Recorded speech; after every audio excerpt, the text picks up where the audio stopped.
একটা নয় দুটো নয়, এক মঞ্চে একসঙ্গে 12 কন্যার বিয়ে হয়ে গেল বাগবাজারে।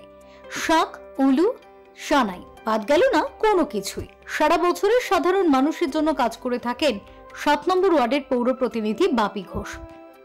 তারই উদ্যোগে নতুন সংসারের স্বপ্ন সার্থক হলো পাত্রপাত্রীদের। বলা হয় সবথেকে পুণ্যের কাজ হচ্ছে কন্যা দায়গ্রস্ত পিতাকে উদ্ধার করা।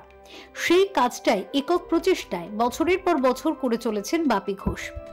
প্রত্যেকবারই আমি আসি, বিশেষ করে বাপি এটা খুব ভালো করে সে উদ্যোগ নিয়ে একটা বড় কাজ করে। আর এতগুলো 12টা মেয়ের বিয়ে, এটা কম বড় কথা না। আমার শুভেচ্ছা, প্রত্যেকবারই আসি। এবারে যাদের বিয়ে আশীর্বাদ, তাদের নতুন জীবন যাতে খুব ভালো করে শুরু হয়।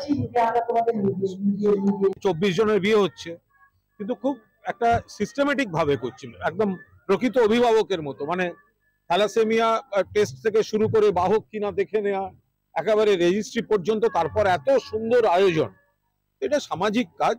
বাপি ঘোষ এই ধরনের সামাজিক কাজ করে আসেন। ওনাদের পল্লীর মানুষরাও দুহাত তুলে আশীর্বাদ করেন, সঙ্গে থাকেন।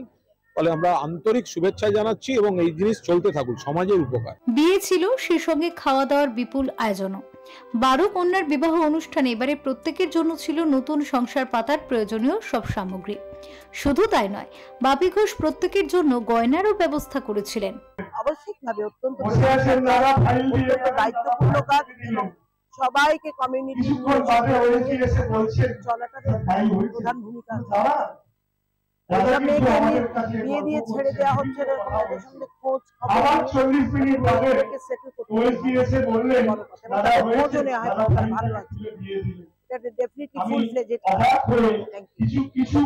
নবদম্পতিকে গলার হার, শাখা, চুড়ি, কানের, তারপর তো শাড়ি আছে, সমস্ত রকম যত রকম একটা বিয়েতে আপনার আমার সন্তানের যেভাবে বিয়ে হয় ঠিক সেইভাবেই বিয়ে হচ্ছে। 7 নম্বর ওয়ার্ডের পৌর প্রতিনিধি বাপি ঘোষ আয়োজিত 12 কন্যার গণবিবাহ অনুষ্ঠান বসেছিল একেবারে চাঁদের হাট। উপস্থিত ছিলেন রাজ্যের মন্ত্রী সুজিত বসু, সাংসদ ও তৃণমূলের দলনেতা সুদীপ বন্দ্যোপাধ্যায় ও মন্ত্রী ও বিধায়ক শশী পাজার সহ সমাজের বহু বিশিষ্ট মানুষ। এলাকার কিছু মানুষ এই অনুষ্ঠানের সাহায্যের হাত বাড়িয়ে দিলেও মূলত একক প্রচেষ্টায় এই গণবিবাহের অনুষ্ঠান চালাচ্ছেন বাপি ঘোষ, যা সমাজের কাছে প্রশংসিত হচ্ছে। Bureau report, channel 10।